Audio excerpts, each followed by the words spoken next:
Sandekala bukan makhluk. Ia tidak bernapas, tidak memiliki mata, dan tidak meninggalkan jejak kaki. Sandekala adalah waktu retakan tipis dalam aliran dunia, tercipta ketika matahari ragu untuk benar-benar pergi dan malam belum sepenuhnya berani datang. Pada saat itulah alam menahan napasnya. Langit memerah seperti bara yang hampir padam.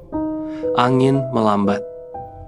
Suara burung pulang ke sarang terdengar jauh, seolah datang dari balik air. Bayangan memanjang tak wajar, menempel di dinding, merayap di tanah, dan kadang bergerak dengan kehendaknya sendiri. Orang-orang tua tahu momen itu berbahaya. Mereka mungkin tak mampu menjelaskannya dengan bahasa ilmu, tetapi pengalaman turun-temurun mengajari mereka satu hal: senja adalah ambang, dan tidak semua ambang diciptakan untuk dilalui. Itulah sebabnya anak-anak selalu dipanggil pulang saat azan maghrib menggema. Bukan karena gelap, bukan karena setan berkeliaran, melainkan karena dunia sedang terbuka.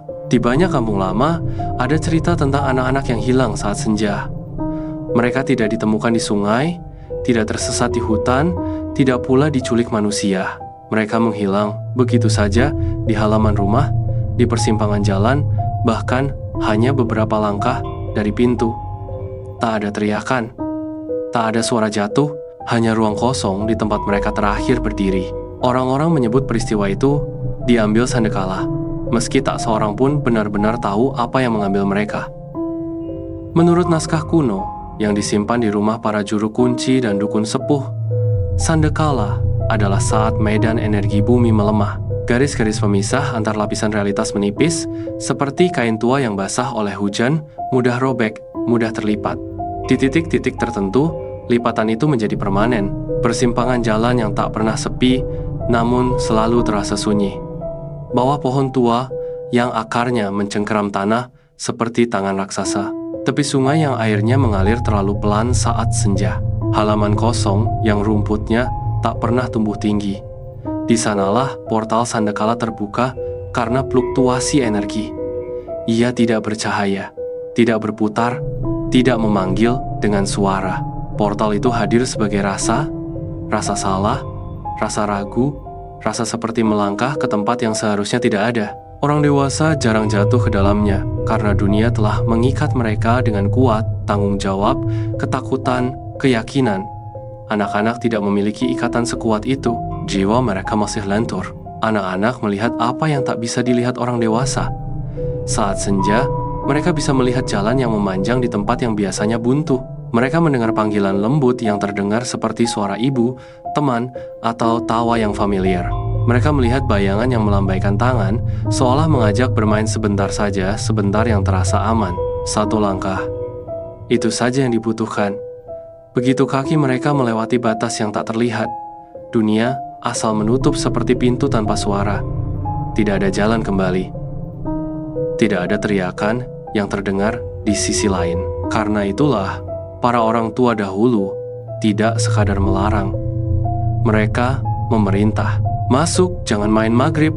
Kalimat itu bukan ancaman, melainkan mantra perlindungan yang diwariskan tanpa disadari. Sebuah upaya sederhana untuk menarik anak-anak kembali sebelum langkah terakhir terambil. Dunia di balik Sandekala bukan neraka, bukan pula surga. Ia adalah dunia antara. Di sana, matahari tak pernah benar-benar tenggelam.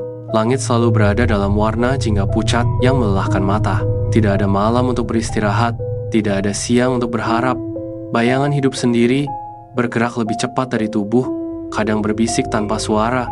Waktu tidak berjalan lurus. Ia melingkar, melambat, lalu tiba-tiba meloncat. Sehari bisa terasa seperti setahun, sementara bertahun-tahun berlalu seperti satu tarikan napas. Mereka yang terjebak di sana tidak menua seperti manusia biasa. Tubuh mereka tetap, tetapi jiwa mereka terkikis oleh penantian tanpa ujung. Mereka hidup, tetapi tidak benar-benar ada. Sesekali, Sandekala melepaskan seseorang kembali. Namun, kepulangan itu selalu ganjil. Anak yang kembali sering ditemukan berdiri diam saat senja, menatap matahari tenggelam dengan wajah kosong. Mereka jarang berbicara. Jika ditanya kemana mereka pergi, jawabannya selalu kabur tentang jalan panjang, tentang langit yang tak bergerak, tentang bayangan yang memanggil nama mereka. Mata mereka tidak pernah sama.